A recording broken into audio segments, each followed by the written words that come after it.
much does it cost to sell a house? Hey everyone, welcome back to my channel. How much does it really cost to sell a home? Well, that's what this video is all about.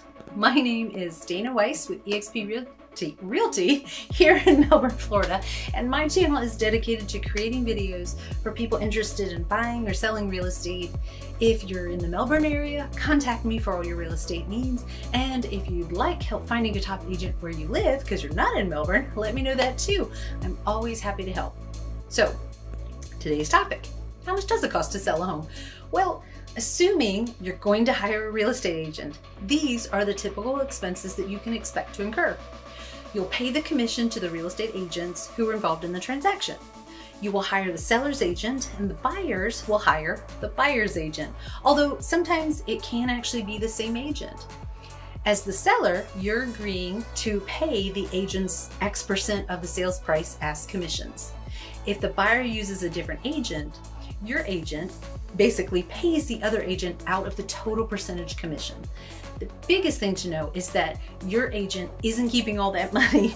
It's split between the seller's broker, the buyer's agent, the buyer's agent's broker, as well as covering all the marketing expenses, photography, etc. that your seller's agent should be doing. Please don't go thinking that we're all millionaires, because that's really not how it works. The next expense that you'll have is the property taxes. You'll have to pay the property taxes for the time that you lived in the house. Once the buyer owns the property, then they'll pay the taxes from that point on.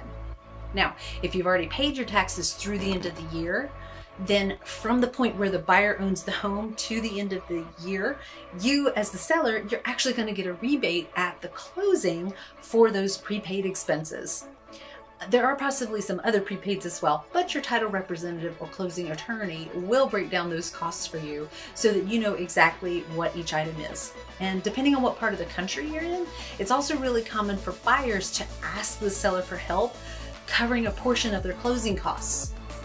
No one has savings like sitting around like they used to, just waiting to buy a house. And very few people are able to put down 20% anymore. So buyers can often ask the seller to chip in at least a portion of their closing costs to help them afford the home, especially when interest rates are higher.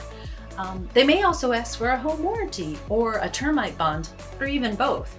As you may or may not know, living in Florida is exceptionally humid, and we like to say there are two types of homes: those that have termites and those that don't have termites yet. So typically a pest control plan is a great idea in humid climates like ours. If the seller has a pre-existing termite bond, buyers often just like to ask to have that bond transferred over to them so they don't have to worry about termites for the first year or so that they're in the home. But what about the home warranty?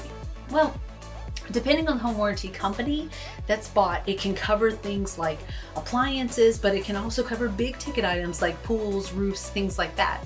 As a general rule, if the company can't fix the item, they'll replace it. So this is a great thing for the buyer, just to make sure that they don't have any unforeseen expenses that they might not be able to cover because they used all the reserves for that down payment. It just helps give them a peace of mind. Now, if you decide to try to sell your home for sale by owner instead of with a professional agent, you won't be paying the commission, but you will be paying for all of the marketing yourself. Well, unless you use a buyer's agent on their side, then you pay that. But just sticking a FSBO sign in the front yard is probably not going to get the job done, not in today's digital world. Honestly, when I market a home, it costs thousands to market it correctly, from photography to flyers to drone work to online advertising, etc. Let me just say there's a reason that 6% of homes sell for sale by owner, and the ones that do sell for way less than if an agent is involved. The people who buy for sale by owners are looking for a great deal and will offer you far less than the actual market value of your house. So if you go it alone, you have to account for a nice sign in the yard, to all the marketing, to showing the property every time someone calls to make an appointment.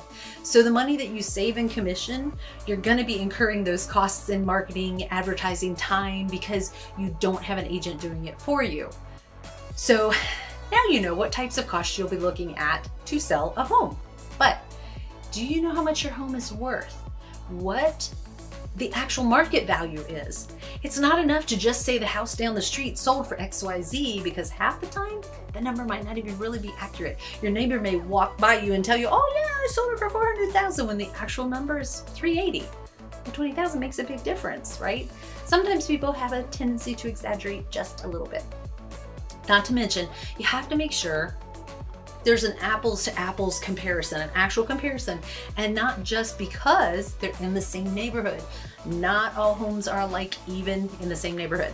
So if you'd like to find out what your home is worth because you're thinking of selling in the next 6 months or so, reach out to me. I'd be happy to do a free, no obligation home valuation analysis for you, so you can really sit down and say, if I sold, how much money would I actually make?